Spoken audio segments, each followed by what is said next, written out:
Shafir, I'd like to turn to you and ask you specifically on the Israeli calculus here. What should Israel do? Considering that, on the one hand, it views itself as a secondary actor to President Trump, and it wants to stand by the administration in the negotiation to achieve a good deal, which also the president wants to achieve, and we can have no doubts that that is his aspiration, and that's what he hopes to work towards.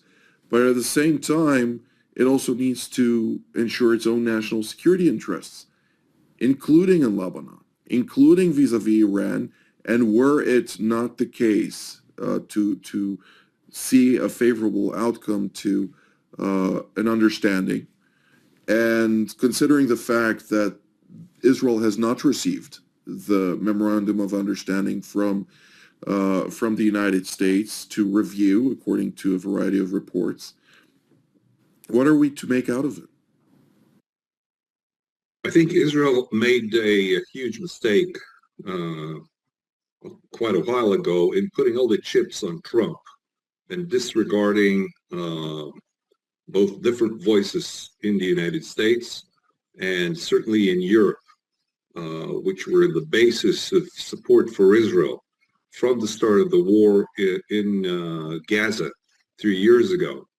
And that led to the fact that when Trump had changed his mind about where he wants to get to, and the fact that the big failure of this particular war with Iran was the failure to recognize that the Hormuz Straits were the insurance policy for Iran, and the fact that they are able to threaten the not just whoever's at the Hormuz Straits, but also the Gulf states, and put them in so much pressure that they, distrusting that the United States wants to play to the end, this accord to the end, are actually in dire straits, not just in the Hormuz Straits.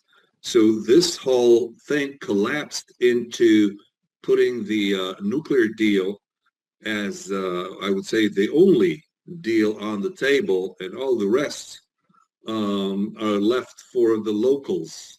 And so Israel is left with the fact that it put all the chips, as I said, but also wanted to swallow too much, that the United States, as an ally to Israel, will help it with Gaza, in Lebanon, in Iran, and also refrain from any pressure on Israel about the Judea and Samaria problem with the Palestinians.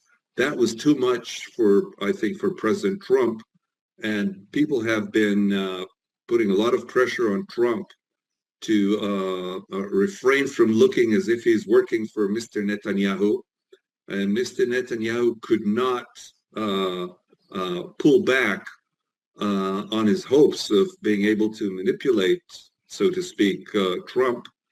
And he's also got elections up ahead. He's promised too much and been able to deliver too little.